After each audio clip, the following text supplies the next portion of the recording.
March 23, 1943, late afternoon, outside Tunis, North Africa. The desert air is heavy with dust and heat as a staff car slows beside a camouflaged command post. Inside, maps ripple slightly in the wind, corners pinned down by empty shell casings and coffee cups gone cold. General Field Marshal Erwin Rommel stands over the table, one gloved hand resting on North Africa itself. Then the reports arrive. They come in folders, carried by aides who look uncertain, almost apologetic. Rommel does not look up at first. He is listening to the distant thunder of artillery, counting it by instinct, measuring distance without thinking. Only when the silence stretches does he lift his eyes. He opens the first report and pauses. Something is wrong. The words are clear. The numbers are precise. Distances, times, unit markings. But the movement described on the page does not obey the rules Rommel has lived by since 1914. American armored columns at Patton's Third Corps are advancing at a speed that makes no sense. Too fast. Rommel flips to the next page, and the next. Columns advancing without securing flanks. Supply lines stretched thin, yet somehow not breaking. Tanks moving through terrain German doctrine explicitly labels as impassable for sustained armor operations. These are not reconnaissance thrusts. These are full-scale armored advances. Rommel exhales slowly. You can almost feel it, that tightness in the chest when experience tells you reality has shifted, but your mind refuses to accept it. Rommel has seen reckless commanders before. He has buried them. Bold men die quickly in war. Caution survives. Doctrine survives. That is how armies endure. And yet the reports keep coming. American units are not stopping at logical objectives. They are not consolidating gains. They are not pausing to reorganize. They are punching through weak points and accelerating, as if momentum itself were a weapon. Rommel straightens, his face expressionless. "This must be exaggerated," he mutters, half to himself. His chief of staff shifts uncomfortably. The man knows better than to argue, but he also knows the truth. These reports are not from one source. They are not rumors. They are confirmed by forward observers, intercepted radio traffic, and Luftwaffe reconnaissance flights. Rommel gestures sharply. Another map is unrolled. Tunisia, March 1943, is already a nightmare. Axis forces are trapped between advancing American and British armies. Fuel is scarce. Ammunition is rationed. Air superiority belongs to the Allies. Rommel knows this theater is slipping away. But this is different. This is not attrition. This is something else. He traces a finger along the map. A thin pencil line marks where German intelligence believed the Americans would stop, regroup, and wait. Instead, Patton's tanks have surged straight past it. Rommel narrows his eyes. Patton. He knows the name now. Loud, aggressive. A man who treats war like theater and sermons like weapons. Rommel had dismissed him at first, another American general playing at being Caesar. But Caesars do not usually break the math of war. A staff officer clears his throat. Herr Feldmarschall, reports indicate the Americans are bypassing resistance rather than engaging. They are leaving pockets behind. Rommel's jaw tightens. Leaving enemy units behind is heresy in German operational thinking. You eliminate threats. You secure ground. You do not advance while danger remains at your back. Unless speed itself is the strategy. Rommel looks again at the map. For the first time, he does not see positions. He sees time. Minutes gained, hours stolen, days compressed. Patton is not fighting the German army head-on. He is racing it. Rommel feels a flicker of something unfamiliar. Not fear, not yet. Recognition. He remembers France, 1940. How his own panzer divisions had outrun orders, outrun supply, outrun enemy expectations. how French generals stared at maps that no longer reflected reality. He remembers the disbelief on their faces. Is this what it felt like? Outside, an engine roars past. Rommel steps out of the tent. The sun hangs low, casting long shadows across the sand. Somewhere out there, American tanks are moving, engines overheating, crews exhausted, commanders pushing them forward anyway. Rommel turns back inside. "Where are our reserves?" he asks quietly. The answer is immediate. "There are none, Herr Feldmarschall, not enough fuel, not enough armor." Rommel nods once. He looks again at the reports, at the impossible distances covered in impossible time. He sees now that Patton is not careless. He is gambling and winning, because Rommel himself no longer has the tools to punish mistakes. Doctrine assumes equal footing. This war no longer offers that. Rommel folds the report closed. In this moment, standing over a map of Tunisia, he understands something vital and devastating. The Americans are not learning German methods. They are inventing their own. And by the time you understand a new way of war, it is already too late to stop it. Rommel turns to his staff. "Patton will not slow down," he says, "because he does not need to." The room is silent. Outside, the distant rumble of engines continues, growing closer. And Rommel realizes the battlefield has shifted, not just in space, but in logic itself. Rommel does not sleep that night. The desert cools after sunset, but inside the command post the air remains tense, thick with cigarette smoke and unanswered questions. Radios crackle intermittently, spitting fragments of battlefield reality into the dark. Each transmission confirms what Rommel already suspects. Patton is not slowing. By midnight, fresh intelligence arrives from forward German units. American armor has pushed through gaps that should have held for days. Defensive positions meant to delay are simply bypassed. German officers report seeing dust clouds on the horizon, not the slow churn of a cautious advance, but the long, continuous plume of fast-moving columns. Rommel leans over the map again. German doctrine is precise. It is engineered. It assumes that supply, command, and control define the limits of movement. Tanks cannot outrun fuel. Infantry cannot march indefinitely. An army that advances too fast tears itself apart. That is how it is supposed to work. Yet Patton's columns are doing exactly that, advancing beyond what logic allows and not collapsing. Rommel's mind begins to work backward. The Americans are not carrying excess fuel. They are seizing it. They are not waiting for rear echelons. They are cannibalizing what they need from the battlefield itself.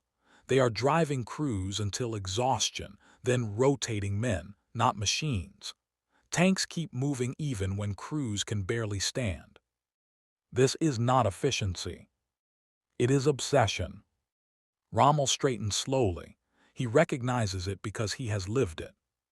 In 1940, his own superiors had accused him of recklessness.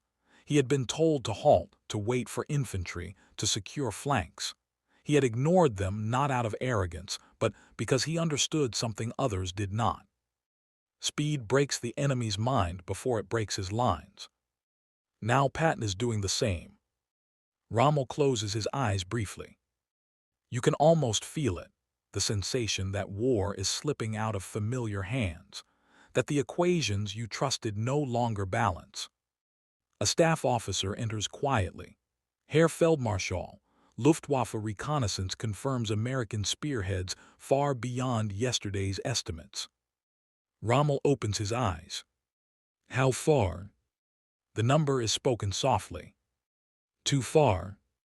Rommel does not curse. He does not raise his voice. Instead, he asks the most dangerous question a commander can ask himself. What if I am thinking too slowly? German defenses in Tunisia are designed for a measured opponent. Delay, attrit, counterattack. But Patton is not giving the Germans time to react. Units receive orders that are obsolete by the time they arrive.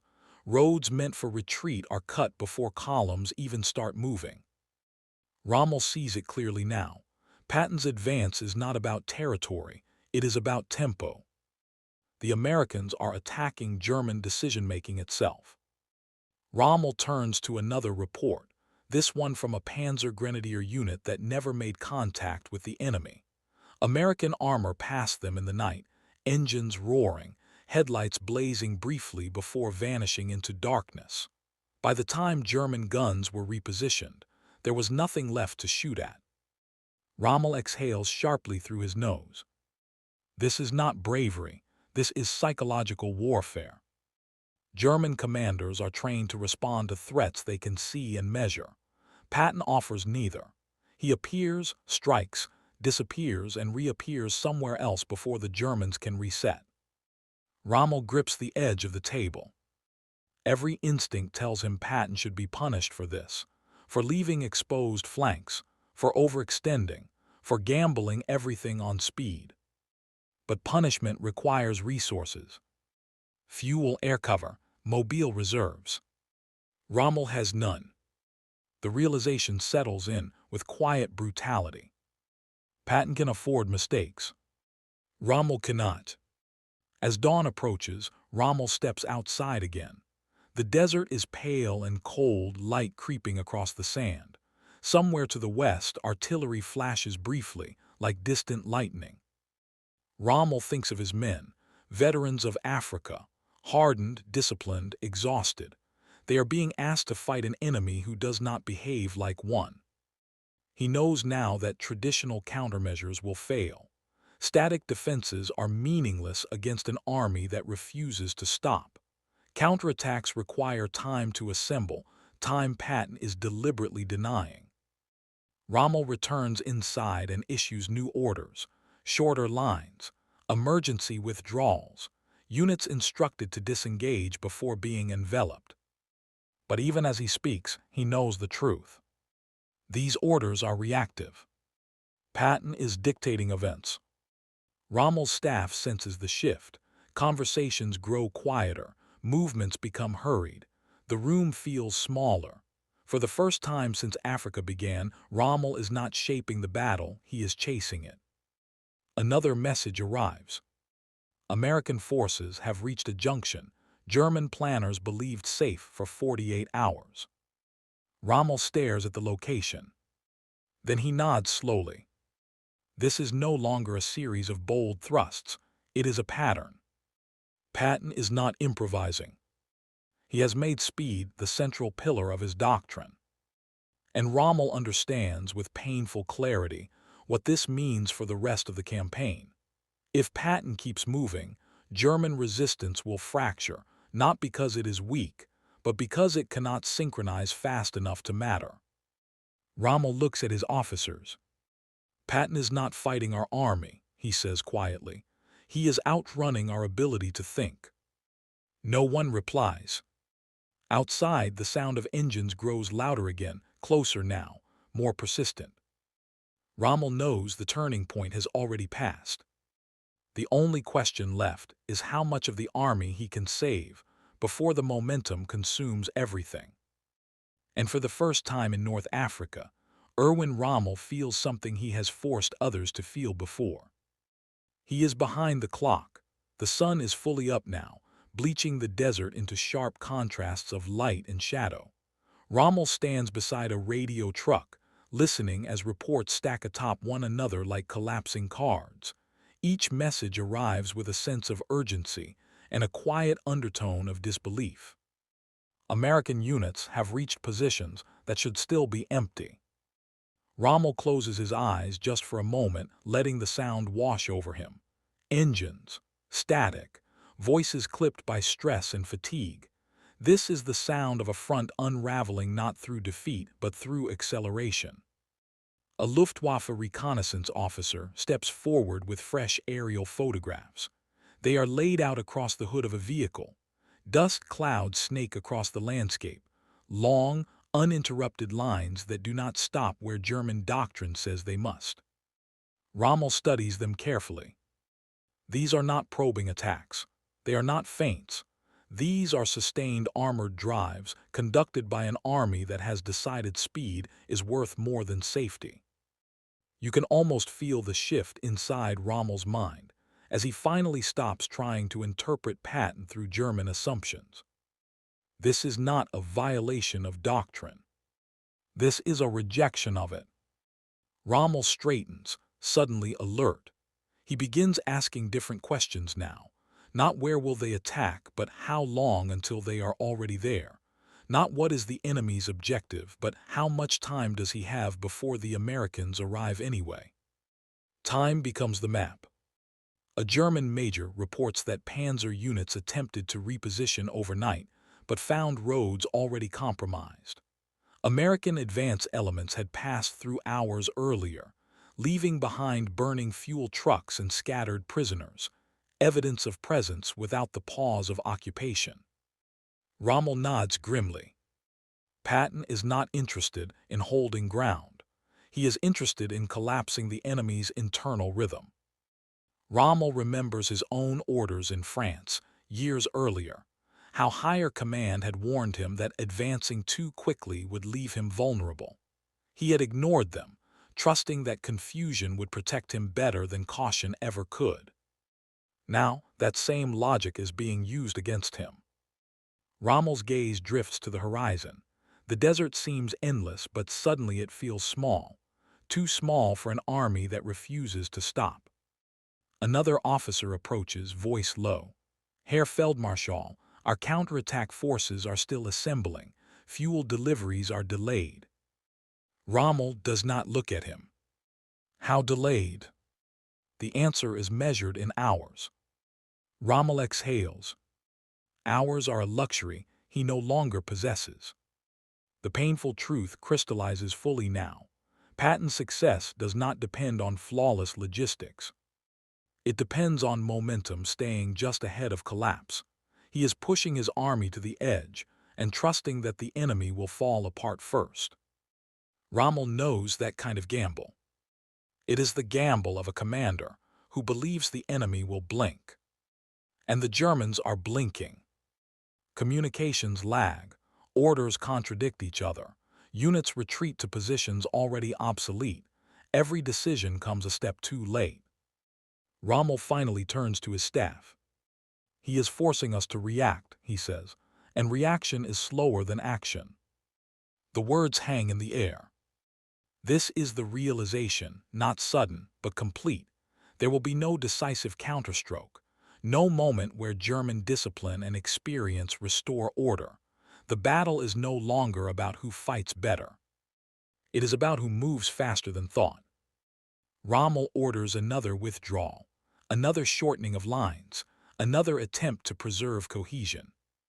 But even as the words leave his mouth, Rommel knows the truth. Patton is not giving him space to stabilize. A messenger arrives with news that strikes deeper than the rest. American armor has reached a command node, a place Rommel himself had considered secure. It is not heavily defended. It was never meant to be. Rommel stiffens. This is the moment. Not a defeat in battle, not a breakthrough under fire, but a silent confirmation that the Americans are operating inside German assumptions, exploiting them, bending them, and stepping past them before anyone can respond. Rommel finally allows himself a quiet, bitter acknowledgement. I underestimated him, he says. Not Patton's aggression, Patton's understanding. The understanding that war is not just steel and fire, it is cognition, tempo, pressure applied faster than the mind can adapt. Rommel looks once more at the aerial photographs, then turns them face down. The rules he mastered are no longer governing this battlefield. And for the first time, Rommel is not asking how to win. He is asking how to survive what comes next. Because he knows now, truly knows, that Patton has already crossed the line where this war could be slowed. And somewhere out there, American engines continue to roar forward, unburdened by doctrine, racing toward an ending Rommel can finally see. but cannot stop. Rommel stands motionless as the heat begins to rise again, the desert reclaiming its harsh dominance over men and machines alike. Around him, officers move with purpose, but beneath the discipline there is strain, the kind that comes when an army senses the ground shifting under its feet. Rommel knows something his staff does not fully grasp yet. Patton is not winning because he has better tanks. He is winning because he has freedom. The Americans have fuel, air cover, replacement vehicles waiting behind the lines. If a unit burns itself out, another takes its place. If a tank breaks down, it is abandoned without ceremony. Patton does not pause to save equipment, he saves time. Rommel, by contrast, cannot afford losses of any kind. Every panzer destroyed is irreplaceable. Every fuel truck lost is a catastrophe. Every delay compounds the imbalance. Rommel's army is fighting with scarcity pressing in from every direction, fuel rationed by the leader, ammunition counted round by round, air support nearly non-existent. Speed is a privilege, and Patton has it. Rommel walks back to the map table, studying the thin German lines stretched across Tunisia. They are not lines of strength, they are lines of necessity. There is no depth, no elasticity, only positions held because there is nowhere else to go. He remembers earlier in the campaign when German counterattacks still carried weight, when American units paused, regrouped, and waited for orders. That phase of the war is over. Patton has learned. And once Patton learned, he never slowed again. A report arrives from a German battalion that attempted to dig in overnight. They were bypassed before dawn. American armor rolled past them without firing a shot, leaving the battalion isolated and irrelevant. When German commanders tried to reposition them, the roads were already cut. Rommel's lips press into a thin line. This is the cruel elegance of Patton's approach. He does not destroy German units. He renders them meaningless. Rommel thinks back to his own campaigns, to moments when enemy forces simply dissolved because they could no longer connect to the larger fight. He knows exactly how devastating that feels. Another officer approaches. Herr Feldmarschall, our intelligence estimates suggest Patton's lead elements are operating beyond standard supply doctrine. Rommel almost smiles. Yes, he says quietly, because doctrine assumes restraint. Patton has abandoned restraint. Rommel understands now that the Americans are not moving as one rigid formation. They are moving in waves, advance elements racing ahead, followed by logistics units improvising wildly to keep pace. Fuel is siphoned from captured depots. Ammunition is redistributed on the fly. Nothing is neat. Everything is urgent. This is not an army designed for perfection. It is an army designed for velocity. Rommel realizes with sharp clarity that German command culture cannot replicate this. German units require permission, approval, coordination. Patton's army thrives on initiative. Junior officers act without waiting. Orders are interpreted aggressively, not conservatively. Speed multiplies initiative. Initiative multiplies chaos. And chaos favors the attacker. Rommel turns away from the map and steps outside again.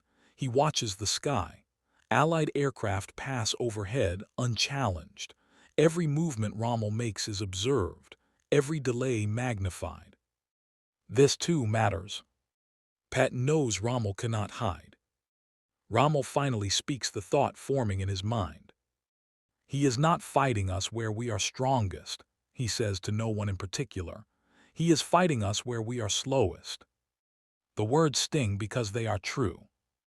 German excellence lies in coordination, planning, and disciplined execution. Patton's strategy dissolves those strengths by refusing to give them time to assemble. Rommel returns to the command post and issues new orders, contingency plans now, not offensives. Pullbacks designed to avoid encirclement rather than regain initiative. This is not defeat, but it is acceptance. Rommel knows that the Americans have seized something far more valuable than territory. They have seized the pace of the war. And once tempo belongs to the enemy, every decision becomes a compromise, every move a response instead of a choice. As night approaches again, Rommel studies the map one last time.